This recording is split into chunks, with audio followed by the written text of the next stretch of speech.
Hello and welcome to the New City Podcast, where we exist to renew the Quad Cities by restoring the health of its people. I am Jarek Bakken here with Dr. Alex Arguello, and I do this all the time. This is our friend Kim, and you pronounce Kim's last name as Stumpf. Very good.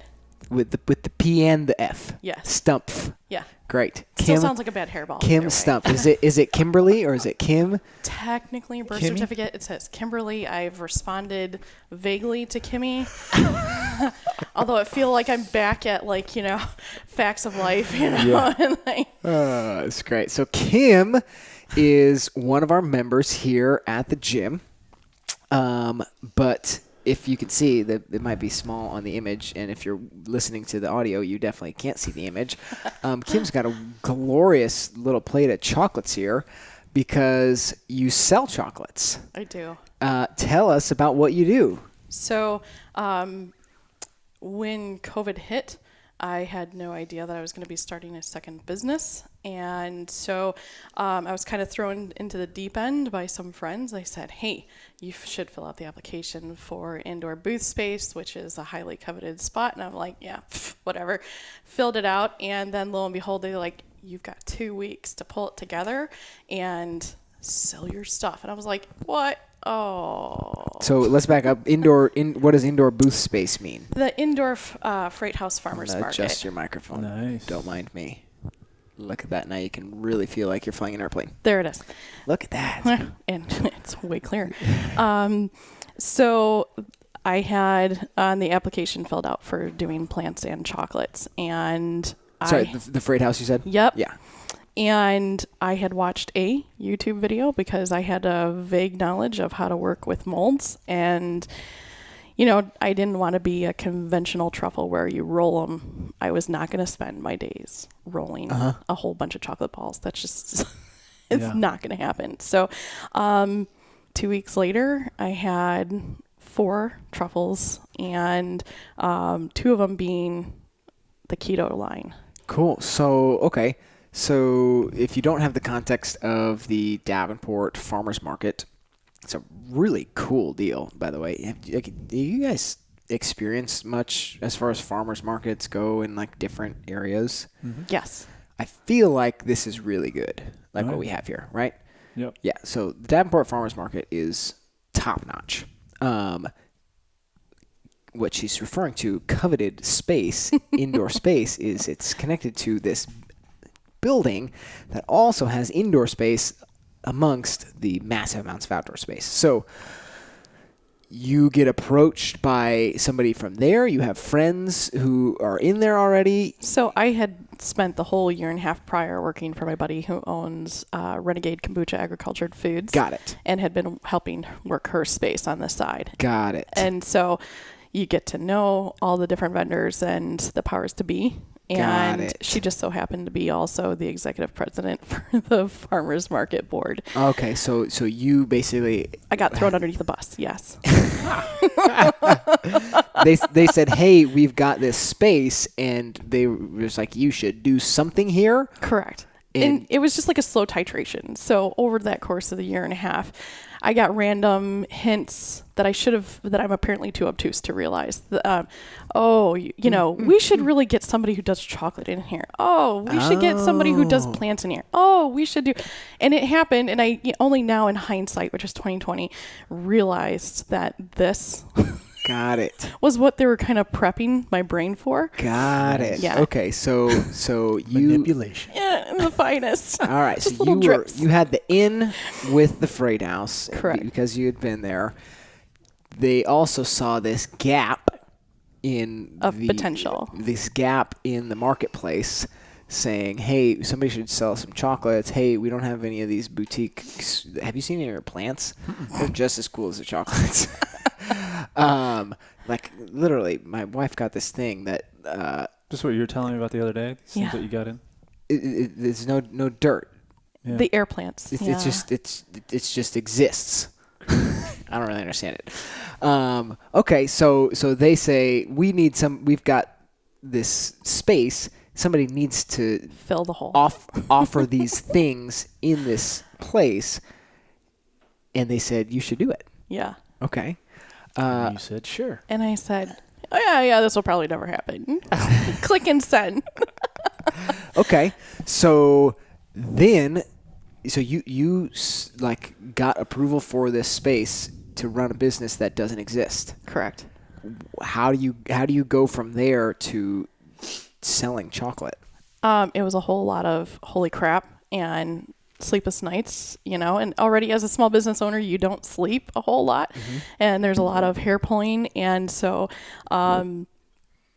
with help of a couple friends, I got the booth space totally, and they were the other vendors, got it all as far as pulled together and outfitted, and then dropped some COVID money on a whole bunch of plant orders. Trump bucks. I know. I used them, man.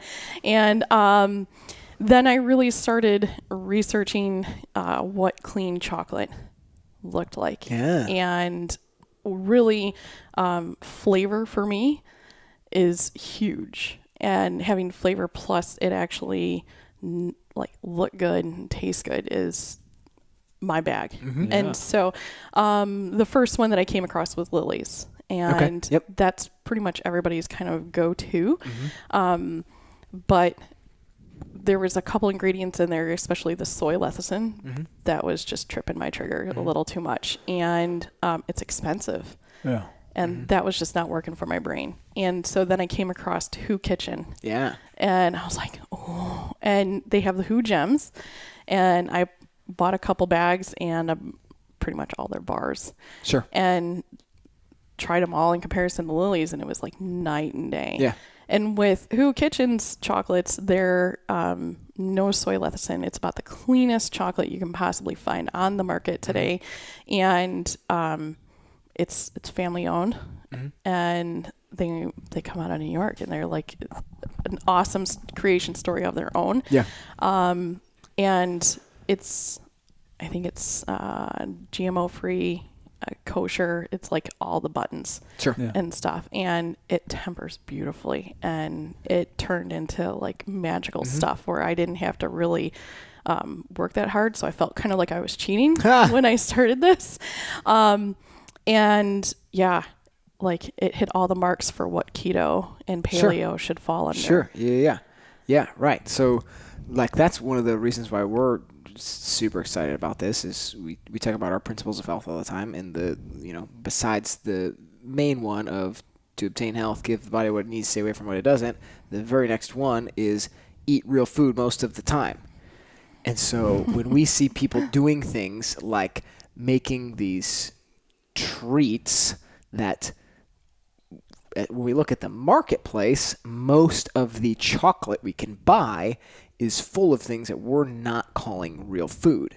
So then to see somebody that's doing that with only real food ingredients, like bingo, bango, bongo, we got something we want to talk about here. Right? Oh, yeah. Yeah. Cool. Okay, so let's like even step back further. What gets you to the point where you say, if I'm going to have a little chocolate stand, this is the type of chocolate I'm going to make, right? How do you... Why did you care about clean chocolate? Yeah, right. Yeah. Right. So with my last kiddo, I had gotten gestational diabetes, and it was pretty wicked. And, anything with sugar spiked mine off the charts. And I love chocolate, Right. and it also made a lot of stuff unavailable to me. Sure. And so I've gone through several of different chocolatiers in the area, and their sugar-free stuff pales in comparison to like their regular stuff. And it had a horrible aftertaste, or it was it just tasted like cardboard. It was not fantastic. It was not a great. It wasn't worth my money. Sure. To take the risk that it would spike my blood sugar. Right. And like. Tastes terrible. Yeah, it would taste terrible. Like, why would I spend my money? And I was so disappointed because it seemed like every option out there that was low carb, low sugar was just not flavorful. Yeah. And I'm like, like, why would you buy a crappy ribeye? Yeah. Sure. It's just not, and you're going to spend that money and you're going to get a crappy Aldi ribeye. It's like, oh, party foul. So, that's kind of what my motivation was. If I was going to do something, I wanted it to be, not like M&Ms where I felt like I was going to like gorge on a whole pound and still not feel satisfied. But then my sugar was off the charts for probably the next 2 weeks, and I'd have to refrain from eating any sugar for the next 2 weeks. So, with Who's chocolate, it's a 70% dark chocolate, and dark chocolate has also been shown to satiate you better. And so you could, in essence, really only need one, which is really a funny concept, but you could only have one. But it sits on your tongue so nicely, and the flavor profile just sits so nicely that you really don't feel like it's a crack habit and you need to pop another one in right away to like keep that sensation going. And that was important to me because if you're on a modified diet plan or eating plan, then you kind of want to have that. Yeah, that's big. I mean, so what you're talking about with the chocolate, that's right in alignment with what we try to teach about our fifth nutritional principle. As far as, we say that there's going to be times on occasion where you're going to eat something regardless of nutritional value, right? So you're going to have pizza, you're going to have donuts, you're going to have ice cream, whatever it may be. But we would say not only would you want to choose to do that during times of celebration or times where you're with other people that are doing the same thing, but you also want to have good pizza, right? You also want to have the best donuts in the town, whatever you can, instead of just saying, okay, I'm just going to have something that's not good for me, that's toxic for me, and regardless of taste, right? That would be a huge waste of participating in that fifth principle. So that's what you're saying about chocolate, right? If I'm going to have this stuff, if it's going to spike my blood sugar, if it's this cheat thing that people talk about, then it better taste Let's good. do it right. Right. I'm not going to waste my time with something completely bitter. That's still going to do negative things for my health. Right. And what's so funny though is that when we also pursue the things that end up tasting the best, a lot of times they end up being much cleaner, higher quality things to begin with, right? So if you compare like the made from scratch pizza place to, Pizza Hut and in Papa John's, like the list of ingredients that are going into this place over here compared to everything that's mass produced over here, like it's gonna be night and day. Night and day, as far as the first principle, eating real food, right? And then like we're ending up with something that's more enjoyable in the end, like regardless. So it's like, why bother, right? Isn't Papa John's better ingredients, better pizza? Oh, right, yeah. But what's funny is, your perspective in my journey with food and my relationship with food, in a just survive mode, it was get something in to survive. And that was it. And so it was less about, is this clean? Is this healthier?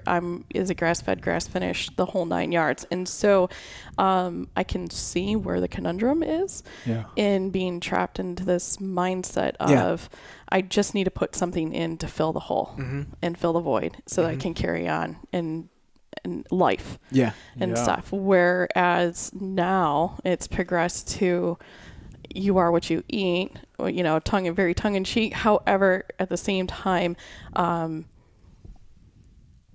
let's make it at least worthwhile. And it's worth the money because now I definitely know what's the effort on the back end and stuff. And so it's way more worth. And and I've seen family members who are still stuck on, but I'm maintaining and I'm hanging in there and I'm filling a hole.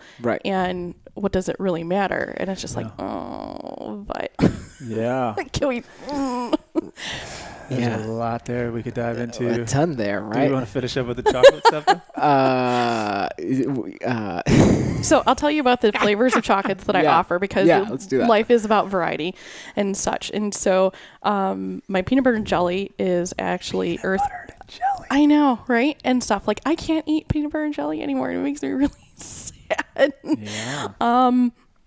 So I took Earth Balance's peanut butter coconut blend, and I put that in. I was like, where's the jelly component going to come into play? And so I use a freeze-dried Concord grape that I pulverize into oblivion, and I mix the two together, and that's my play. So you're getting a texture and a very slight hint of the Concord grape, because obviously it's freeze-dried.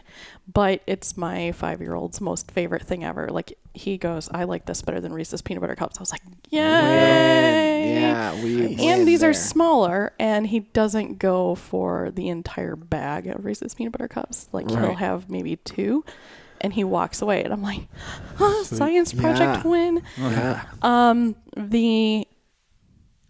call it my dude chocolate. So I got like whiskey in there or something? I wish. Wouldn't that be nice?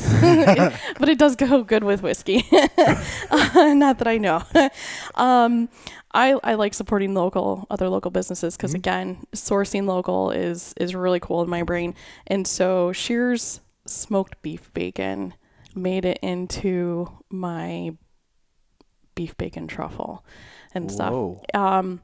My friend from agriculture had introduced me to beef bacon, which I love bacon anyway, but then beef bacon is a cut off of the brisket cut of meat, and they turn it into bacon. Like, it's the most magical thing ever on the planet. I've never heard of this. It's fantastic. It's, so again, the lowest carb count ever on the planet. I think it's a carb.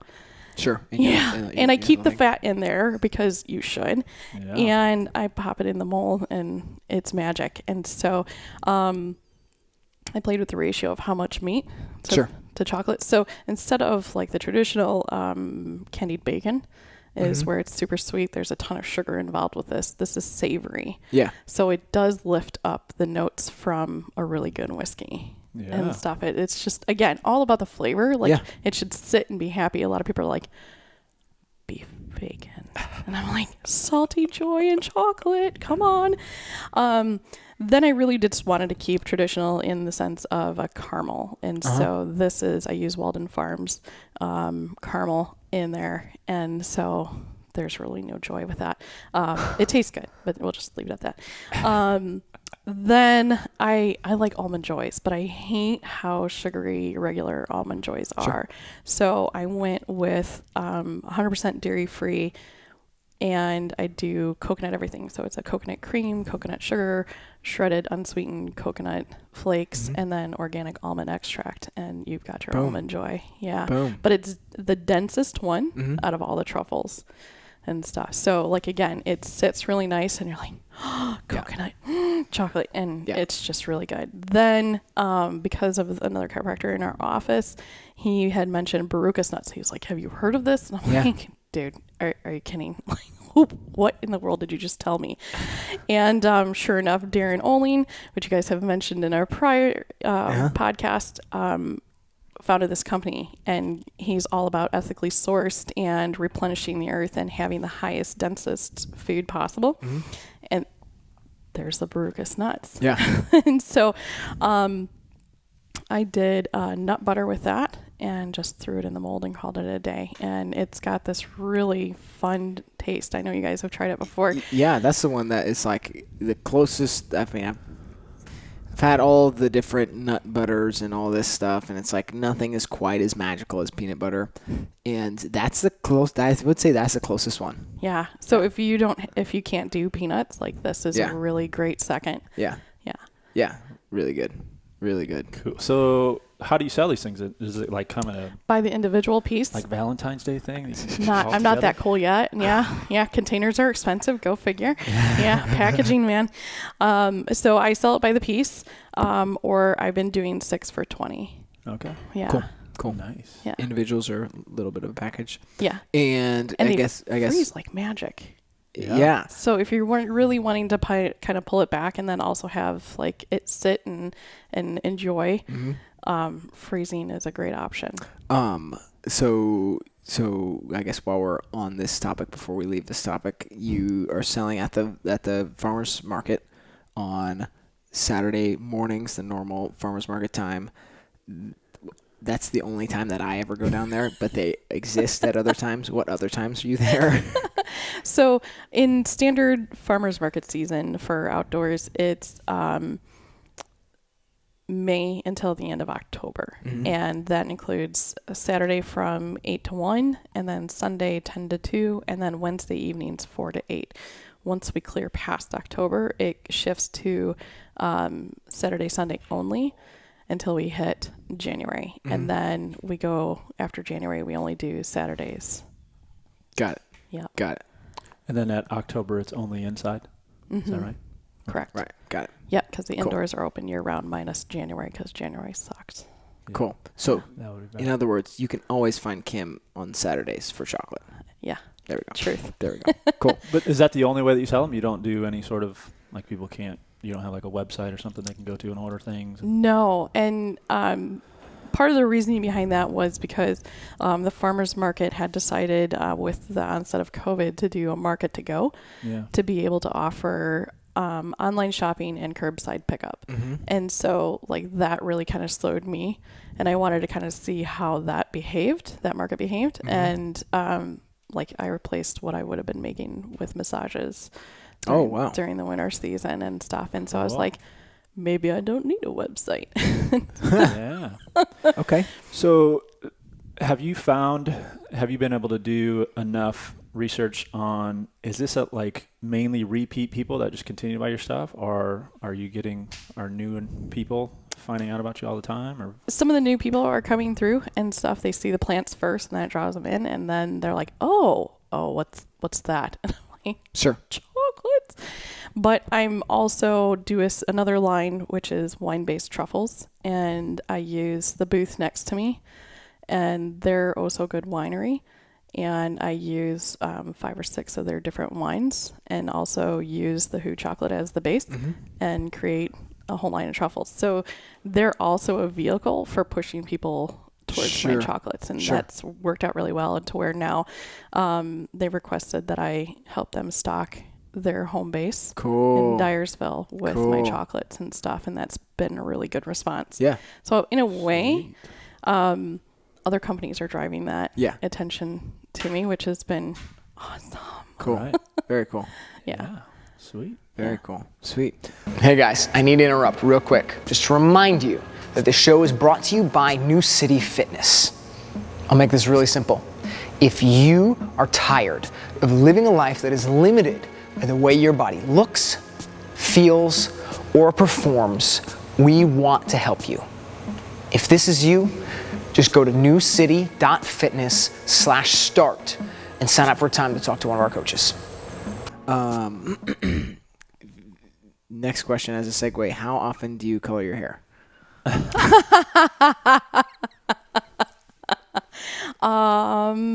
Every 8 weeks. Was it last night? Because it's very vibrant today. No, it was last week. Okay, last week. Mostly because I refuse to wash my hair often, so the color stays longer. Cool. Okay. So one thing you mentioned in there that I think will be a good segue into kind of part 2 of this conversation.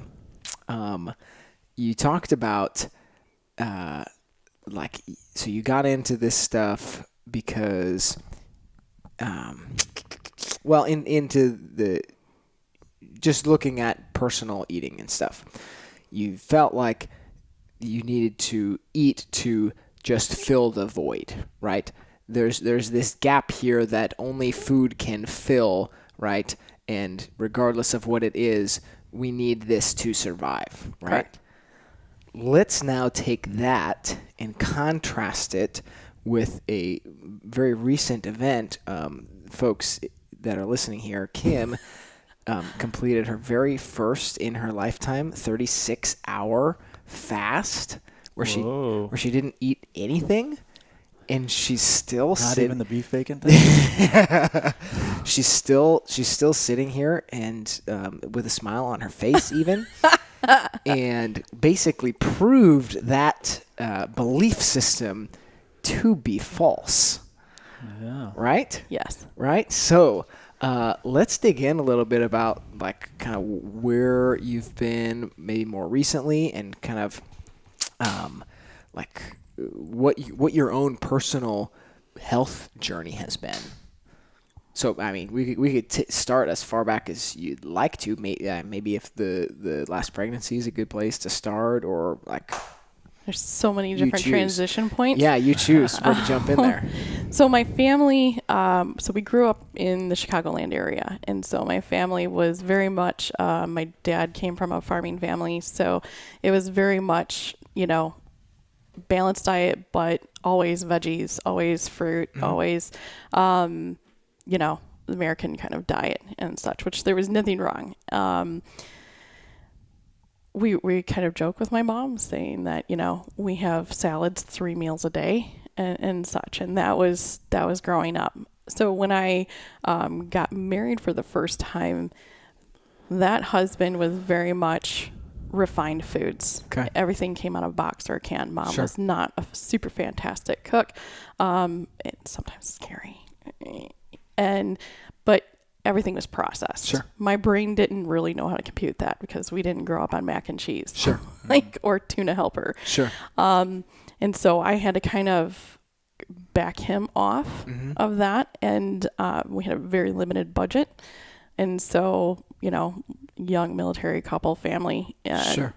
The commissary is kind of like your godsend. And Yeah. there became a lot more boxed, ready-made stuff Right. out of convenience and what our budget can handle. Right. Had my first daughter, my only daughter. And then I noticed my food kind of changed, and my relationship food kind of changed, where it became this really unfortunate love affair and such, to where that was my emotional pacifier and such. So fasting forward, then I became a single parent, and there wasn't, sometimes we had food stamps, sometimes they cut us off. And so I knew rice was always going to be a staple. Okay. I mean, go Asian. So it was also a lot of pasta because that was filling. It was also a lot of pizza because that was cheap and filling. And so that kind of became like the MO for a better part of 7 years, was just survive. Well, then in my journey with Palmer, of course, you come around different families and stuff, and they're like, no, food is love. And I'm like, what? Sure. What are you talking about? And they were very Southern, and all of a sudden it changed again. The relationship with food kind of changed, where it's like, no, really flavor. You don't need to be doing carbs all the time. And then I started playing rugby for them, and it was driving me absolutely bonkers that I was playing a contact sport, and albeit not well, it was several days of training, and I wasn't shifting my body in any shape or form. And I couldn't understand, and it was pissing me off. And I was just like, you've got to be kidding me. I'm putting in food. I'm surviving Palmer. They taught me how to drink beer, which was great. And, and I had a lot of great relationships, and I thought things were going well, but it was still pissing me off that I wasn't losing any weight. And I was like, this is nuts. It's just insanity. And then I got a really awesome knee injury, and that slowed me down even further. Sure. And so I was just like, well, and then I got pregnant, and then I'm like, this is great. And so I was really just in survival mode, and that was it. Flash forward, met my second husband, and he was like, food is really good. I'm like, I slow men down by feeding them well. I'm like, you're winning. And it became a little bit more about flavor and about getting better ingredients, because now we were in a place to where that could happen. And I started paying attention to what we were actually putting in. And that's when that relationship with food really started to change a lot. And still, yet I wasn't losing any weight. It was insane. But the volume of food that I was putting in had shifted dramatically. And I've never been historically a person that eats breakfast. Like, the minute I eat breakfast, I feel like I ought to go take a nap and stuff. And I really couldn't understand why everybody was like, you need to eat breakfast. This is essential. You should do this. And at that point, my parents had said, oh, well, you should do kind of like Fit for Life, where you should do veggies and water-based foods for your dinner. And, you know, that way your body's not working so hard at night. And then go have breakfast and lunch. And I'm like, and it just never served my body. I couldn't get on board with it. So, then in working with agricultured foods, then she was like, fermented foods is life. And I'm like, you got to be kidding. Like, we grew around kraut. Like, are you kidding? Like, this is what you're saying to me. And she was like, no, this is whole foods without vinegar, fermented, and it's going to be important to you. And so really that last year and a half was spent cleaning up my gut. And I really didn't think I had gut issues, because like I had on-time bowel movements. There is no wickedness and stuff unless I went off the rails and ate something from my food intolerance. And so I started incorporating kombucha into the mix, and I fought her on that because I'm intolerant to yeast. And I was like, dude, you've got yeast going in your kombucha. Can we talk about this? This is like a part of the whole microbiome stuff. I'm like, dude, I'm going to be an inflamed hot mess. And sure enough, that was just the opposite. And it really cleaned up my gut, and I really started feeling better. Then she goes, hey, we're going to Nebraska to the Keto Summit. I'm like, dude, let's just get out of Iowa I don't care.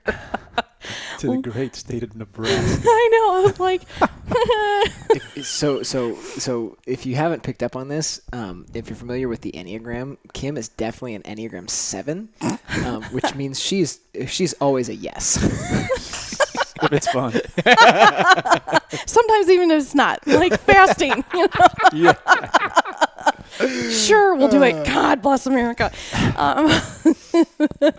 So we picked up, and I'm just like, well, this ought to be entertaining, because I had flirted with some of the information from keto and stuff. Little did I know I was going to like keto mecca with like the big powers to be of influencers within that. And, you know, I just kind of watched it, and my jaw was just unhinged probably half of the time. And I'm just like, dude, this is what, you know. And one of my favorites that I got to meet was Danny Vega, and he was like, you should try carnivore. I'm like, what? That's all you do is eat meat? What? I'm like, oh, all the bacon. I can see it now. It's going to rain bacon. This is going to be great. And he goes, not quite. I'm like, I don't know about this.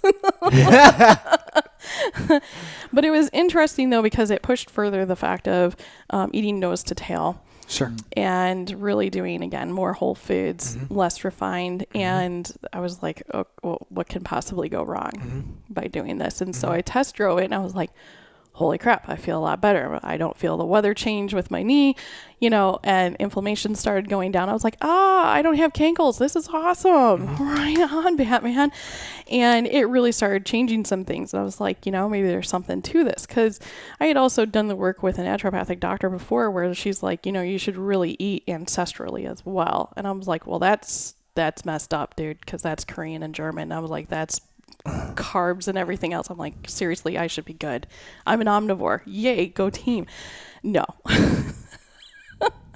So I had already been flirting randomly with fasting, but not on a consistent basis where it actually makes some kind of difference. And so that then, after listening to some of your guys' podcasts, then I was just like, sure, what the hell?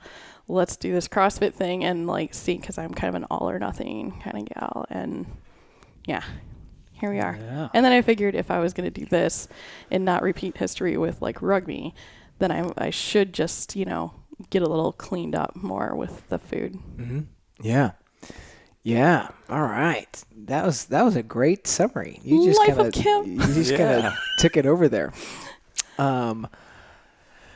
Cool. So when was like the first time that you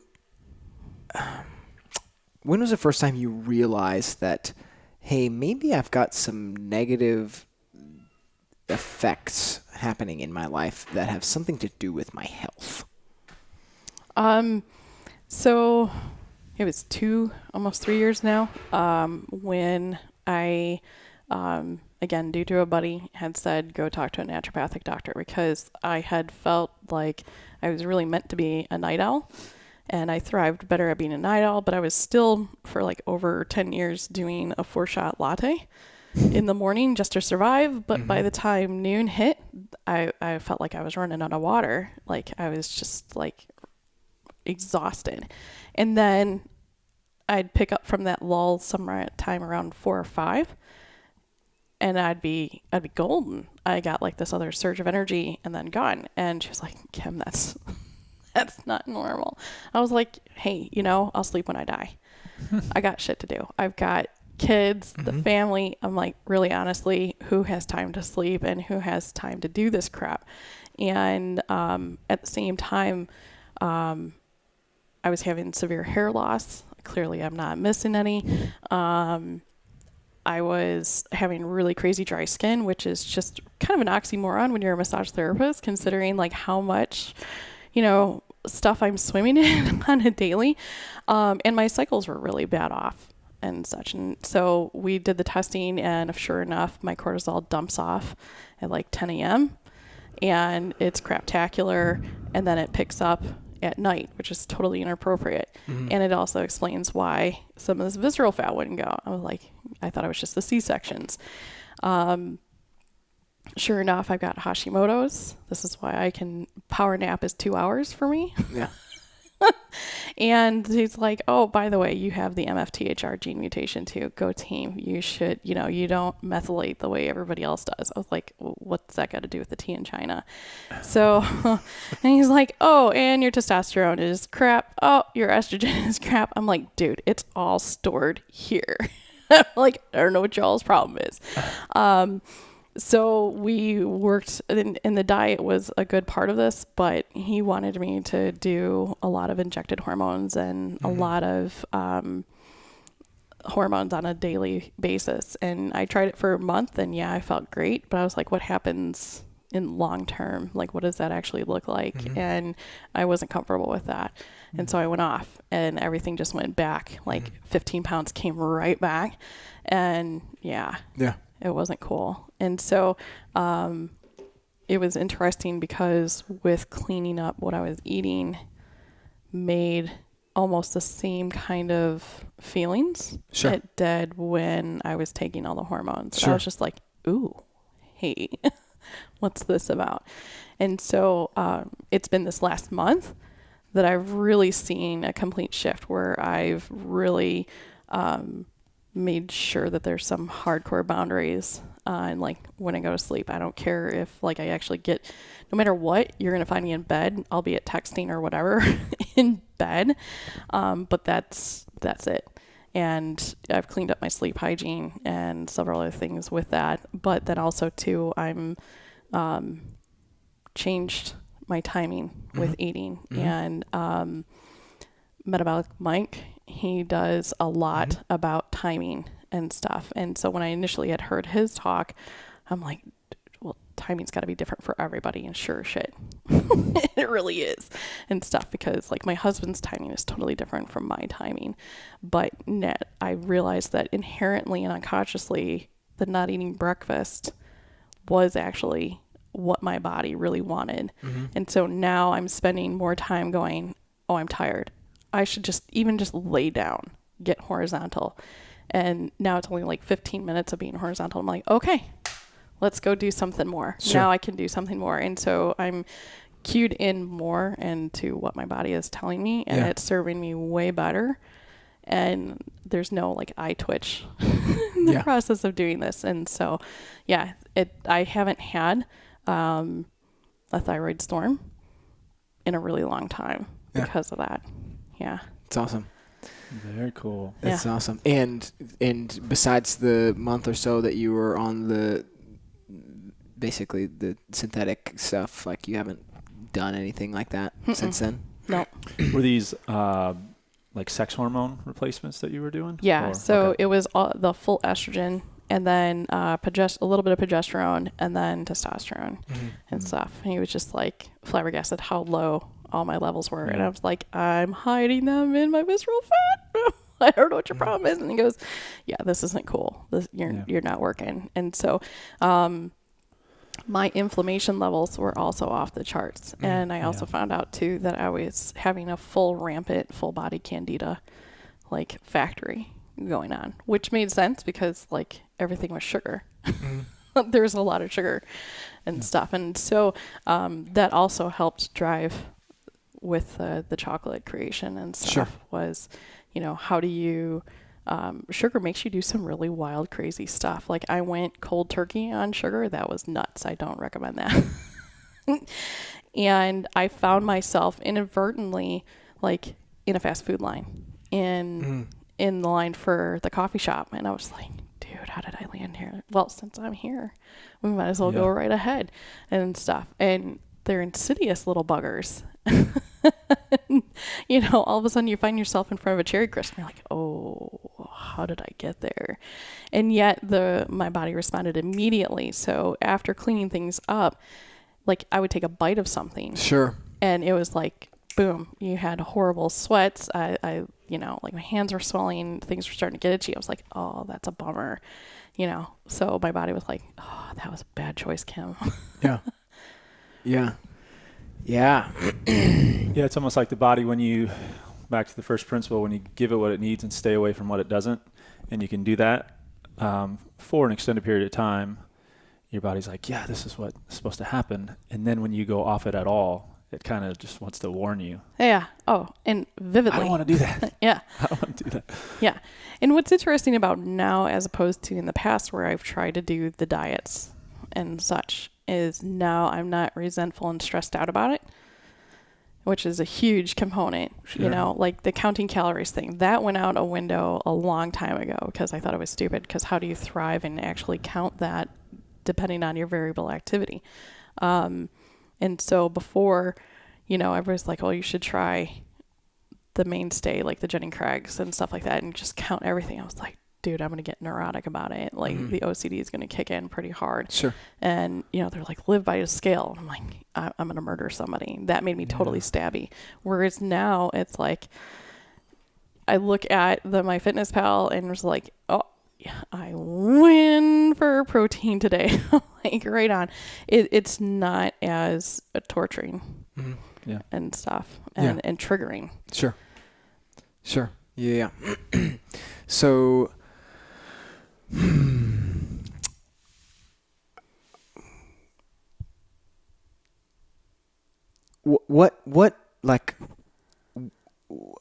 how did that change? Like, is it because you've experienced relief of symptoms, or like how have you kind of felt like positive change happen? And it like, so what it takes is you're changing your behavior, right? You're going from, this learned behavior in your life's history, and you have to change that behavior to experience a different outcome, right? But like you said, miraculously, you find yourself in the fast food line. Like, how did I get here? Right? What has been the most significant thing that has changed to like help you actually express different behavior now instead of constantly living in what you've known historically? Being prepared is huge and stuff, because the minute you're not prepared, and that's why I do like meals prep to table, because then I don't have to feel like I'm resorting, and doing clutch behaviors and stuff. So really it's been about being prepared and knowing, look, so I'm going to be coming into class first thing in the morning and knocking it out. So I've kind of mentally mapped out where I'm going to go to next. And I've gotten past this thought process that dinner can't be breakfast and that there's got to be protein to fuel the fire, because I've just come off like an 18-hour fast from the night before.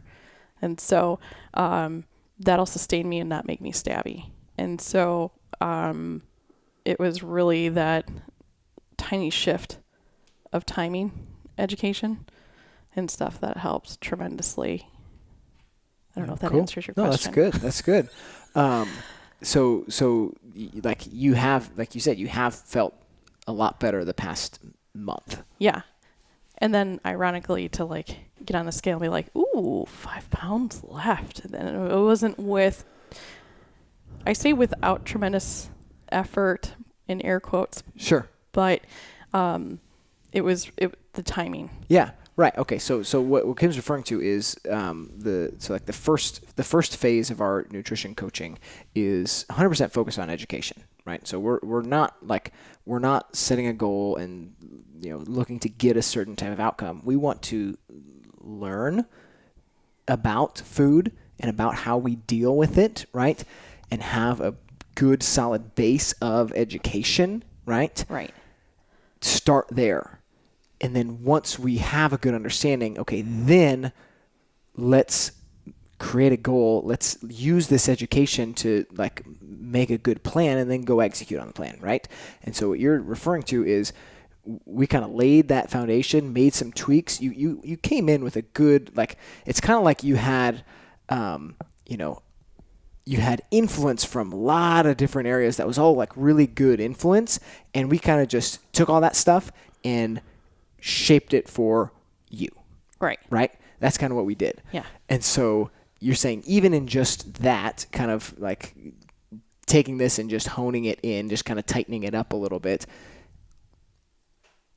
drop 5 pounds in a month, right? Yeah. Like fantastic, right? And so now it's like this is a unique place for us to be in. You're kind of like in the midst of, we set a pretty lofty goal, right? Yes. Set a pretty lofty goal, and it's like we want to work towards that, right?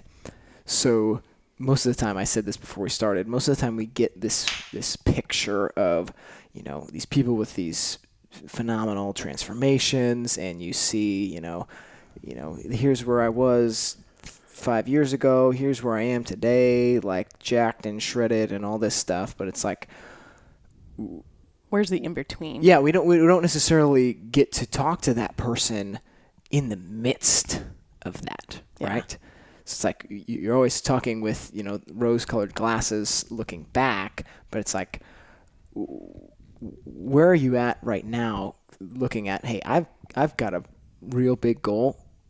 I'm going to go after it, right? Where is like your head and your emotions and stuff like right now? So it's interesting because I've done different challenges in the past. They've all put them out there. And what was interesting is those weren't sustainable for me long term. Sure. And such. Like in my mind, that was such a struggle bus to do it just for that short window of time for that challenge. Mm-hmm. That as soon as the challenge stopped, like I went off the rails. And so this time, it's more readable to be a lifestyle where it's not going to be wicked, because I know how it feels like on the other side where I've gone off the rails or I've only been half-assing it and doing it full throttle. Like feel way better. I'm getting way better performance, and I'm also then able to see different patterns that need to be tweaked and changed and stuff just with my own body. Yeah. And so, I've never seen definition pop up in such a short window of time like it has now. And I'm just like, winning side effect. Yeah, there you go. Go team. And so that's where it makes it seemingly more attainable to hit a loftier goal. Yeah. And stuff, because it's... you're not suffering. Yeah. On the way there. Yeah. That's not the goal. Like it shouldn't be a struggle bus. Right. And it just seems like that's what's being purveyed as the way to go, and as set as an expectation that you should have this struggle bus besides doing the physical aspect. And it just seems for a fluffy gal just to be such an ominous thing to even approach, and so unattractive to approach, then going, look, we're not going to count calories. We're not going to do this. We're not going to fall into these traps and triggers. We're just going to say, does it feel good? Does it not feel good? Is that what your body's actually telling you, or is that what your brain is actually telling you? And we've had one of these discussions before. So that's where it makes the 100 pounds like actually more doable. Kim's going to lose 100 pounds. I don't know if you heard that. 95. Right? Well, true. Yeah, True. okay, Yeah, sure. where Yeah. where we're at now. Good yeah. call, Alex. Yeah. Thanks for the save. Math. So yeah, Yeah. that's the biggest distinction. That's huge, right? Because a massive goal, and so we're talking about losing 100 pounds. Even if it's we'll take something crazy like paying off your mortgage, right? Hundreds of thousands of dollars, right? To look at that and say, I'm going to do this, and have the understanding that it's like, I'm going to suffer and eat rice and beans until I get there, and it's going to be god awful, but I'm going to enjoy the fact that I got there. It's like, let's reshape this, right? Let's find something that's going to allow us to thrive on the way there, right? And then still enjoy the fruits of our labor when we get there, right? Yeah. The goal is not for us to starve and to be in this super compromised state until health is over there, right? When I reach this thing, it's like, no, we're looking at you as a human being as a whole, right?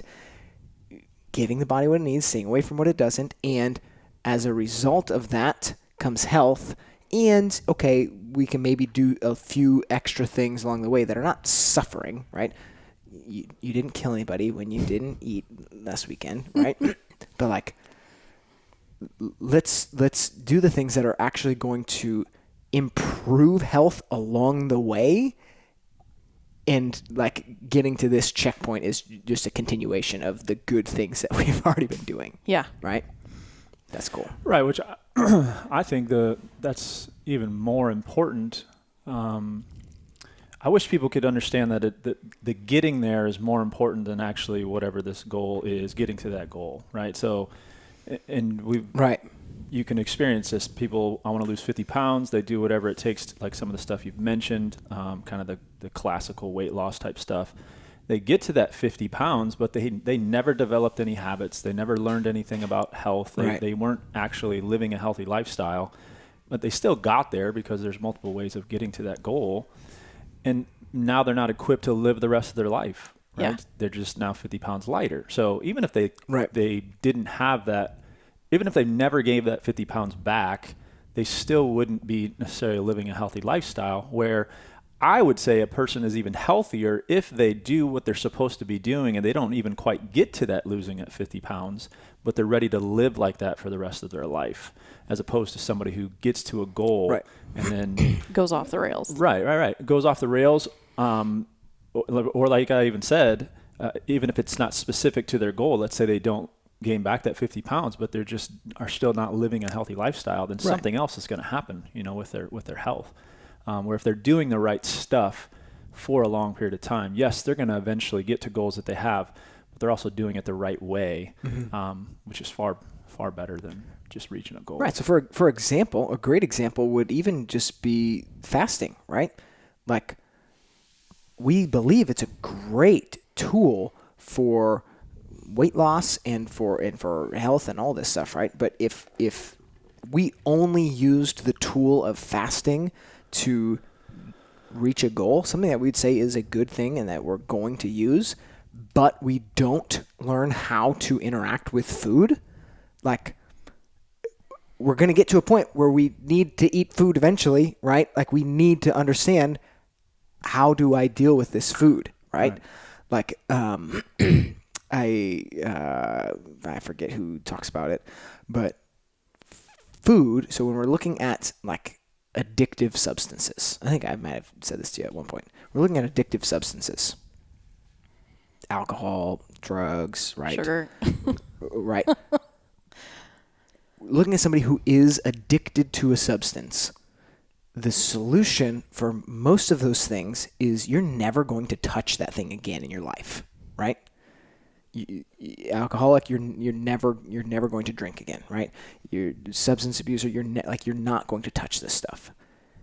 We can't say that with food. We can say that with maybe certain types, right?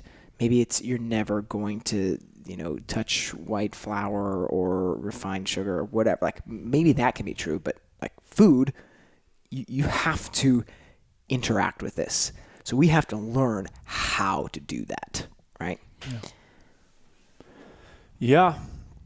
And I mean, we hit on this a little bit in our last podcast when we were talking with Dr. Matt, of just the difference in the philosophies of health of kind of a medical approach is they still might talk about nutrition, they might talk about exercise, they might talk about fasting, but it's coming from a therapeutic perspective, right? You have this problem, so now let's look at diet, let's look at exercise, let's look at fasting to help you get rid of this whatever we need to treat type problem. thing. Yeah. Yeah. It's not, these are the things that are required for the human body to reach optimal health, right? To survive and thrive, like we say. So that, from that perspective, excuse me, it's not coming at it from a therapeutic perspective. This is just a lifestyle that's required for optimal health to be reached. So one of the things that I had been diagnosed as in my 20s was overeaters and overeating and such. And I thought that was hilarious at the time because I was like, no, I'm seafood. It looks good. Filling a hole, fill the need. Done. Walk away. I was like, I don't know where you're coming from on this. And where was I going this? I totally lost it now. Oh, that's okay. My relationship with the food and I was put on a 200 calorie diet and stuff. 200 calories a day? Yes. And they're like, that will solve your problem. This will all melt away. You'll be fine. And you keep on momming and lifing and calling it a day. And I just looked at them. I'm like, you've got to be kidding me. Like a slice of bread is probably going to be like 3/4 of that 200. I'm like, are you kidding me? And they're like, oh, just have lemon water, we got to get you on track because you're morbidly obese. You're at your end point. You need to take these measures. Otherwise, we're going to have to take over. And I just looked at them and I was floored. I was like, who survives on 200 calories? I was like, I guarantee you couldn't survive on 200 calories. I was like, I don't understand this. And that really triggered and springboarded this whole resentment and trigger for counting calories and stuff, because I was like, how are you going to actually thrive? As you guys talk about often, how are you going to actually thrive and be functional and be able to have your life stuff. And that's where, again, now changing things to where things are now, it's just like night and day. It's like, okay, well, I can do this. And it was interesting because one of my buds was like, well, don't you have a cheat day in there? I was like, dude, a cheat taste is enough to throw my body into just an angry situation. Yeah. I'm like, no, it's not even worth it. Yeah. And so that's where before it would have been, we're going to take the whole cheat day. We're going to go off the rails. We're going to definitely get pizza. We're going to get the cheese curds. We're going to all of the things and stuff. And then we'll worry about the repercussions. But it's just kind of like drinking for me now and stuff. If I have more than a couple cocktails, the retribution for the next and the recovery from that for the next several days, unfortunately, is not worth it, and that's with good food. It's totally worth the cost. It's totally worth the time and the effort to find it and get it, as opposed to driving through somewhere and just going, fill a need, see a need, and stuff. Yeah. Yep. Yeah. Alex posted a little joke on our Facebook group. Somebody's asking about a protein shake, and she used the term meal replacement shake. And Alex said, I like to fast as a form of meal replacement. Yeah, because that is just a whole, we're just trained to think, if I'm going to lose weight, I just need to reduce the number of calories that I'm eating. So therefore, if I'm going to eat a meal, I'm going to ingest more food. So how about I just drink something that has some calories, but not as much as if I was going to eat, to replace that meal. That just kind of goes outside of the, again, this kind of philosophy of, no, let's just live a healthy lifestyle, and not try to trick the body into doing something that we want it to do. If we can stick to and maintain a certain lifestyle, then what we want to see happen will happen, right? So that's kind of where I was Oh, coming yeah, from yeah. with that is. No, I laughed out loud. But it's like, so what you described there with the calorie deficit, right? And not being able to function on that, like literally to kind of sum up our thoughts and the reality of like the calorie deficit is your body is downregulating all function to like match the energy that you're giving it. It's saying if this is all the energy you're going to give me, I gotta like, okay, I have to kind of do things in a sense more efficiently, right? But like basically all that means is make everything function way less, right? So in another sense, it's actually less efficient, and be able to stay alive. Prioritize, okay, what is like, let's make sure the heart is still beating. Great. Okay, let's do that. And let's make sure the oxygen is still, coming in and out. Like, okay, let's do that. Everything else, yeah, not so much, right? It's like your body's really smart. It's going to keep you alive. It's going to do whatever it takes. But as far as thriving and living optimally on those conditions, it's like That's not going to happen. not going to happen, right? No. Yeah, yeah. Okay, another thing I want to know about. What has it been like to start doing CrossFit? So I am acutely aware of things that my body is able to do and willing to do. I again am kind of an all or nothing kind of gal, and when I can actually do like a total bar and box jump, that's when I figure I can say I am a CrossFitter and such. No. Just because that's again like the 100 pounds. It's a very lofty goal, and at the same time, I've also for several years been doing the work to find where my patterns of dysfunction are, how to work past having had 4 C-sections and 2 knee scopes, and so I, more than the regular person, am really aware of where my body is at and what it can and cannot do. There's some things where I definitely need to be pushed in the deep end of the pool where it's just like, no, you're going to go ahead and just knock that out and stuff. However, I know functionally I am not in a place to actually go running 200 meters. Sure. It's just that's not functional right now for my body and stuff. And I'm also not at a weight point, or I've never appreciated running. Yeah. I'm a short little sprint human and stuff. That's why rugby worked really well in my brain. It was just small little car crashes every single time. So this has been a real good test to see, each time where a progression is, but then also to, my body has changed in that period of time, coupled with the nutrition component and stuff, and more so in a faster pace than what I anticipated. Cool. And I don't know if that's a norm, but for my body, I was like, ooh, go team. So, yeah. Cool. Yeah. Cool. Is it scary? Yeah. And I think about it every time the alarm goes off, and I'm just like, do I really want to do this? And, and to the point where I've kind of grumbled every time my husband goes, it's gym day. I'm like, shut your face. And there's been mornings where he forgot that I was going, and it was Wednesday, and he's just like, aren't you supposed to be at the gym? No, I'm supposed to be sleeping in. Shut it down. To the point where, he has said, I want to come with you. And I was the evil cow that said, you don't even have your gut health in check.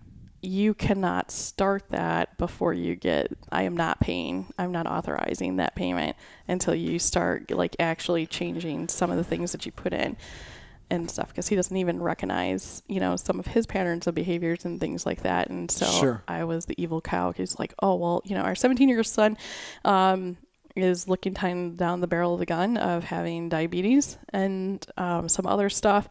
And he's like, oh, he should come with you. And I'm like, dude, he loves holding down my furniture. Like, he is in a holding down the furniture pattern, and his default is to go to different things. I was like, I'm not going to even introduce that kind of physical stress to his body or his system until he can rationally think past, now let's go through the drive-thru and get, like, fries and a Big Mac. So, yeah. Yeah, there's lots of work to be done there. But so that speaks to kind of the, I would say the bigness of what you're doing. So you have this goal, right? You want to change your health. You've done some amazing things to help other people. Are these here to eat? Yes. Outside, Sorry. Yes. Outside your family. But you now are creating this environment with your habits that you're trying to develop, to where now you've just said your husband's at least noticing what's happening and interested. Maybe your son's not interested right now, but he's going to be in that environment, right? Where things will change over time, Yeah. I mean, you obviously don't have as much time with him as I'm sure you'd like. He's 17, so he'll probably be gone at some point soon. Maybe. Hopefully. Maybe. We'll see. Right, so that's kind of what we're trying to do. We know that if we can change, whether it's mom or dad combination, it's not just going to be them that are going to be healthy, right? Moving from sickness to health. It's once that happens, and if they can learn the right lifestyle, the right mindset, the right philosophy of health, now that gets passed down to kids, which then, that's hopefully going to be generation to generation is the hope, which is a totally different mindset than what we were talking about as far as, hey, I just want to lose 100 pounds, so I'm going to come to the gym to do that, right? That would be great, but is that something that actually gets passed down? Right. As opposed to, well, no, I've learned how a human being is supposed to live to reach optimal health. I've developed these habits. That's something that's definitely going to, be able to be passed on. Right. To the next generation. I'm reading this. We teach individuals how to make intentional lifestyle decisions that will result in an optimal state of health. When people are healthy, they have more freedom to enjoy life, and a community of healthy people grows into a healthy and renewed city.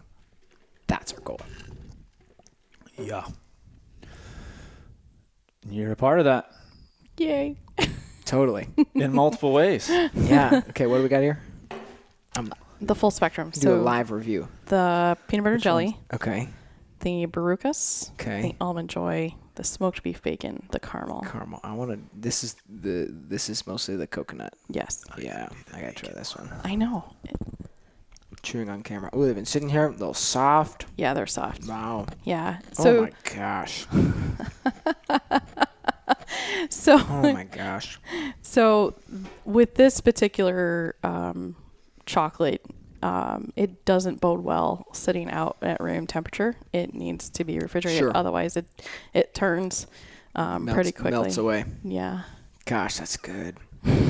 Guys, go buy some chocolate. That's phenomenal. Yeah. That was the bacon one that I just had. Man. So, just so I'm understanding this right, you take the Who chocolate and then make these things into the molds. Yep. Mm-hmm. Is that something that you think you're going to continue doing long term as this thing continues to grow, or are you somehow going to find some sort of do your own? This is it. So, and part of the reason why I opted for Who's is time, the amount of time and stuff. So this is my second business, and so I'm spending my 7 days out of the week jockeying between both businesses. And so I certainly had the capability to make the chocolate from scratch. And when I was looking at time versus cost, I was like, who's winning? Why try to perfect what they've got? And I do doctorate, air quote, a little bit, right, and stuff to get the right texture to be able to do the molds and stuff. Right. Correct. So, but what's funny is, and it's hilarious how what you're looking for is something that is actually minimally processed. Correct. Right. Yeah. You're looking for somebody to do less to end up with a better product in the end. Yeah. Right? And that is the hard thing to do. It's harder to find something that is less altered, less contaminated, right, than to find the things that like have gone through all this additional processing. Stuff. Yeah. Right. Hilarious.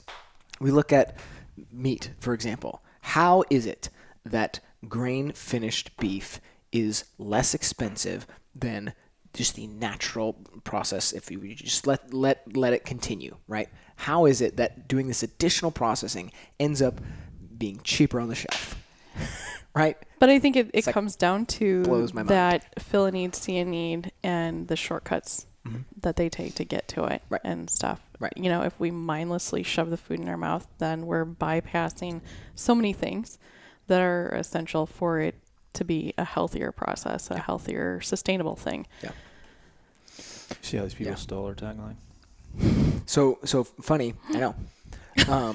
This Who company, I found out about them. So we had a podcast that we started a number of years ago called Restoring Human. Mm-hmm.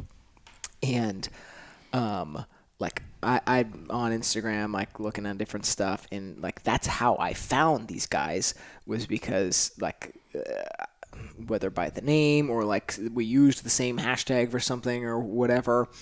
I found, so they started, did the restaurant start first? Yes. So it's like this paleo restaurant in Manhattan or somewhere in New York. Super legit, like 100% paleo, like all Super real clean, foods, I think all kosher. farm to tables, like Yeah. the coolest restaurant ever, right? And then they come out with these chocolates and like crackers and stuff, and they've like mass distribution now. Yeah, but I found out about them because exactly what you just noticed instantly was that like we had some like similar like branding stuff. Nice. Yeah. Cool. Well, those are phenomenal. Thanks. Where can people find you? In the indoor farmers market at Cool. the Freight House downtown. So it's connected right by, conveniently, Front Street Brewery and the diner. Yeah. Yeah. Cool. That's Which the one is this Brugus one nut. Oh, yeah. Yeah. That's the one You I have tried that one. Yeah. Cool. Sweet. Well, thank you guys for listening. Thank you, Kim, for being here with us. This was great. And thanks for the treats. Yeah. Thanks for having me. Bonus points if guests bring treats to the podcast. You got to get Tommy from Tommy's Kitchen on the podcast. Oh, jeez. You'll be... Yeah, okay. Well, I won't come. If you can hear me now, that means you made it all the way through the show, and I have a big old thank you for you. Thank you for your attention. Thank you for listening all the way through. We hope this has been helpful for you, educational for you, entertaining for you, whatever it may be. We really value your attention. What we also value is your feedback. So we would love if you could leave us a comment, leave us a review, send us a message, let us know what you think. Let us know if there's any other topics you want to hear us talk about, if there's anybody else you'd like to hear us interview, or you'd like to hear them talk to us about certain things, whatever it may be. We'd love to hear from you, hear your comments, your suggestions, all of it, okay? On Facebook, you can join our group. It is called Renewing the City. Just apply, I don't know, hit join this group, whatever it may be. You got to hit join and I got to approve you to be in there. But on Instagram, all you got to do is follow. We've got our Principles of Health going up almost every day of the week. Or if you're ready to kind of jump in and really see what it looks like to join us here at the gym, you can go to newcity.fitness/start and schedule time to talk to one of our coaches. Again, we really appreciate you, your time, your attention. Until next time, peace.